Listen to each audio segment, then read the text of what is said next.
This past week, the Central Bank of Hungary announced that it tripled its gold holdings in March 2021, going from 31.5 tons to 94.5 metric tons of official gold bullion reserves. You may recall on this SD Bullion channel, we covered in late 2019 how the Central Bank of Poland had pulled 100 metric tons of gold bullion from the Bank of England in various secure logistics-assisted overnight flights from London to Warsaw late that year. Throughout the entire 2010s, mainly Eastern nations such as Russia and China were large net buyers of official and unofficial gold bullion bars.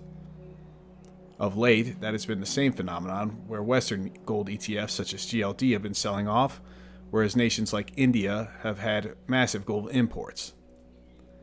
This week, the Polish central bank governor stated their intention to perhaps buy another 100 tons of gold in the coming years to further demonstrate the country's economic strength. In case you're wondering, a metric ton of gold is 32,150.7 troy ounces. It's valued at just over 56 million fiat Fed notes currently. Hello out there, on behalf of SDBullion.com, this is James Anderson with your SD Bullion market update.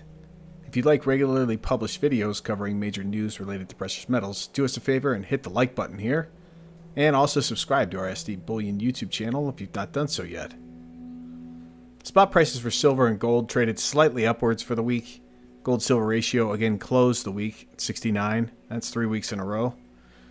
The London Bullion Market Association made news today, publishing a new record high volume of supposed silver underlying all the various ETFs and unclaimed silver bullion float custodianed in London. The claim made is that London increased its silver fractional reserve pile by over 124 million ounces in the month of March 2021. So just over 431 of this roughly 288,000 ounce silver bullion pile supposedly flowed into London in the last 31 days of time. For further perspective, imagine as if the entire COMEX registered supposedly deliverable silver pile equivalent poured into London vaults last month alone. And for another analogy on how unbelievable size this claim is, it's akin to just under the entire underlying PSLV silver bullion pile moving into London in, again, 1 month of time. All of it flowing into supposedly these individual or collective London 6 silver vaults. It was not but a few months ago when estimates were that London only had about 100 million ounces of silver bullion floating unclaimed by ETFs in the system. Apparently now, based on their not transparent claims, they have a little bit more breathing room, supposedly. Interesting news this week regarding a large primary silver mine in Mexico, which decided to forego selling precious metals during this spot price correction over the last few weeks of March. Endeavor Silver plans to sell the withheld silver and gold metal inventory in anticipation of a precious metals price rebound in the second quarter this year, 2021, coming up. Turning our attention to some of the latest hedge fund implosions and building tremors coming out of the highly leveraged U.S. stock market. In the last 3 months, 3 different hedge funds have been destroyed: Archegos, Greensill, and Melvin Capital.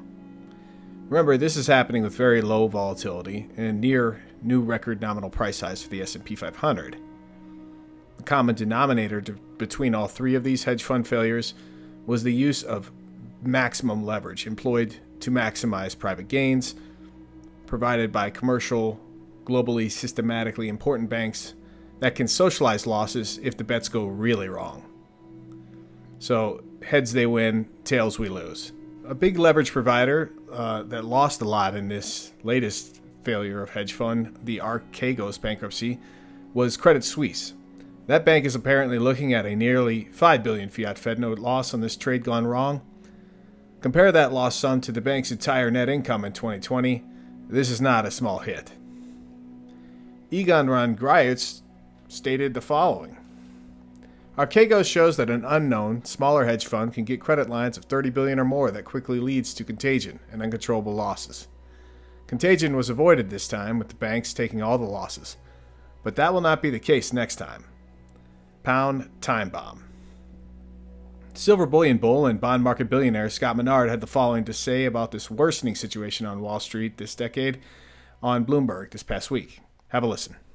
We have all this risk and leverage built up in the system, which is not transparent.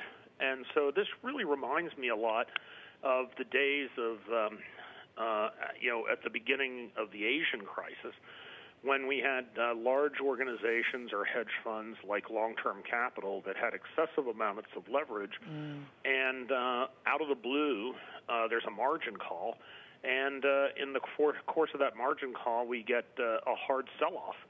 So I think for the market, that's the biggest risk probably over the next 3 to 6 months. I do want to get your opinion on Archegos again, because do you see another Archegos situation happening out there, given really we've seen 3 major hiccups when it comes to leverage in the hedge fund system, family office system in the last 18 months or so? I think it is highly likely that we are going to have another situation like that. These things, when they come, we're experiencing Sonali, where out of the blue you hear of some major loss somewhere, they tend to continue to cascade until the market corrects and flushes the risk out of the system. So, with the VIX now at levels we haven't seen in over a year, complacency is rising quite a bit. And I just see us as being very, very vulnerable to something coming out of the blue that nobody is really anticipating and can't be predicted. My strong suggestion this decade, at least until there's a legitimate structural financial reset and reform, is that we refrain from having counterparty risks associated with any and all of these derivative trading banks. Some of them are already on the cusp of failing, and we're still near all-time record stock market price highs.